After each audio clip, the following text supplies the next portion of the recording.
India is an emerging economic powerhouse. Its wealth and economic strength has been rising over the last decade, averaging an annual growth of 7% a year and even outgrowing China in the latest quarter of 2015. As part of its overall plan to become one of the next superpowers, India has been using some of its annual $2 trillion GDP to build up its military prowess. Already it has the third largest army in the world, with around 1.3 million personnel. With this economic and military strength, combined with its distrust of neighbouring countries, ongoing territorial conflicts, and a desire to become a major world player, India is a huge threat to the international status quo. India is in the middle of a power struggle in Asia, caught between the rise of China and the ever-present nuclear power of Pakistan. It's predicted that by 2030, India will overtake the United States and Europe in terms of GDP, technological investment, and military spending. The battle to become one of the most dominant countries in Asia has begun. The Ditchley Foundation in the UK believe that the risk of conflict is very likely, directly citing the India-Pakistan relationship as a potential spark for conflict in the whole region. In the 2001 bombing of the Indian Parliament by Islamic extremists, 12 people were killed.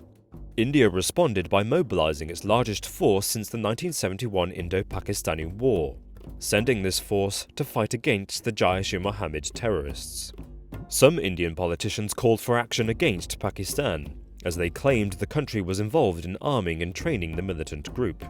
Although recently tension has died down somewhat between the two countries, their relationship is still volatile.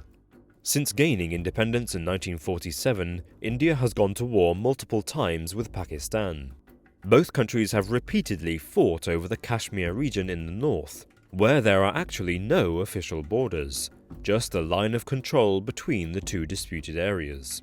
As a result, India and Pakistan have been arming themselves, both conventionally and with nuclear armaments. Since 1997, India's defense spending has doubled in real terms. In 2015, it set its defense budget at $49.7 billion, the sixth largest in the world. The Global Firepower database now estimates that India has the fourth most powerful army, behind only the USA, Russia, and China. This is partly because between 2010 and 2014, India was the largest importer of weapons, accounting for 15% of the global arms trade. Pakistan's capital, Islamabad, is now under pressure to increase its nuclear stockpile as a deterrent, as well as potentially building short-range missile systems and low-yield warheads for a closer, more targeted attack on its rival. Pakistan is now thought to have between 100 and 120 nuclear weapons. But according to the United States government, India has one of the largest nuclear power programs in the world.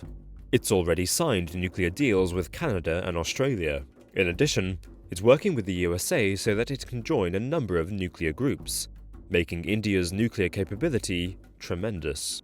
It has never signed the Treaty of Non-Proliferation or the Nuclear Test Ban Treaty. India is estimated to have between 75 to 110 warheads at its disposal. But although it possesses fewer nuclear weapons than Pakistan, India is thought to be one of 4 countries that possesses a full nuclear triad, being able to launch by sea, by air, or by land. The Indian Army also boasts around 300 tanks, nearly 2,000 military aircraft, and over 200 naval ships.